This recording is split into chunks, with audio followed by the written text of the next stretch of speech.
ปีนึงเป็นแหลกกันนั้นนี่รียมใส่ขมาเตรตาสอมพีตามพรอไปนี่ขมาเยืองเตียงปีโบราณกลมปรวยไว้บองก็ขมายนากรลยานบ้าบองสนายก็สนายมันเอารมคาปัดดอยชโลยังปีพรานสนายยังบานสักสารตรับเรียนแม่นอ่อนนะจ้าบองขณะยังสลายគ្នាទៅយើងមានសេចក្តីសុខអូនណាทำถ่ายเลยบอง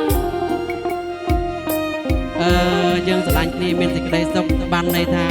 យើងយកយល់ចិត្តគ្នាចាយើងចេះជួយគ្នាទៅវិញទៅមកមិនសកត់គ្នាណាអូនណាយើងជួយគ្នាទៅអូនណាចាសមងបងហើយនឹងអូនវាស៊ីគ្នាតែម្ដងមិនអីអូនយើងកាន់តែវ័យចាស់ដូចគ្នាយើងស្រឡាញ់គ្នាតាមវ័យអូនណាអូនទៅយក6ណាក៏គេមិនយកអូនដែរអញ្ចឹងអូនណាមានតែបងគេយកដែរប៉ុន្តែ6 10អូនអើយគេថាស្នេហ៍នឹងថឹងណាស្នេហ៍រត់ចុះរត់ឡើងបើវ័យចាស់ដែលបងស្នេហ៍បានយូរបងសូមសួរទៅកា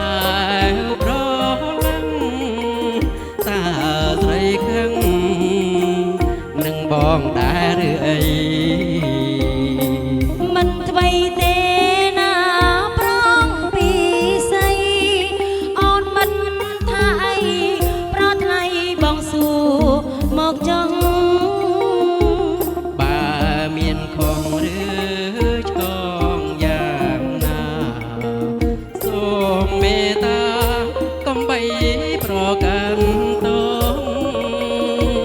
មានការបីសួរមកចង់ឲ្យតែប្រុងគោរពតាមប្របីនៃតាស្រអូននៅត្រែ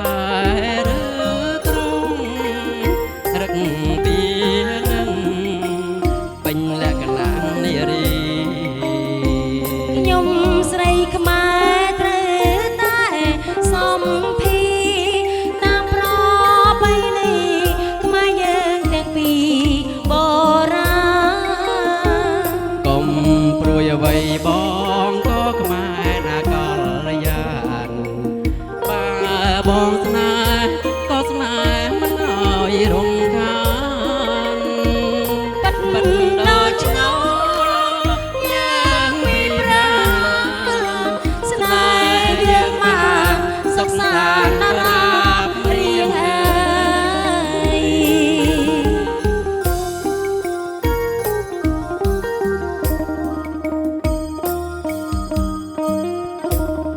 អូនឯងបកែអៀនណាចូលទៅកូនគេនៅកំមុំអូនណាអូយអៀនដល់ហើយបងខានញ៉ាយយូរតើលោកអ្នកមានបញ្ហាផ្នែកសម្ផស្សមែនទេ DP Beauty ថែរក្សាសម្ផស្សបរិសុទ្ធនារីមានឯកទេសព្យាបាលដូចជាមុខមុនជាំអាចរុយអាឡែស៊ីមុខខ្មោចជ្រីវជ្រួញក្រហមស្ដាងឃើញសរសៃព្យាបាលរយៈពេល3ថ្ងៃទៅ1សប្តាហ៍និងដឹងពីលទ្ធផលពិតៗនិងមានលេខចិញ្ចឹមស្បែកលេខទឹកដោះគោលាប3ថ្ងៃសនិងផលិតផលថែរក្សាសម្ផស្សជាច្រើនទៀតទីតាំងទី1ខាងត្បូងផ្សារទួលទំពូងផ្លូវ163ទីតាំងទី2ទល់មុខប្រលានយន្តហោះពោធិ៍ចិនតុងទូរស័ព្ទ092 20 70 55 010 310 008បើលោកអ្នកមានបញ្ហាផ្នែកសម្ផស្សសូមអញ្ជើញមក DP Beauty ជាទីទុកចិត្តរបស់លោកអ្នក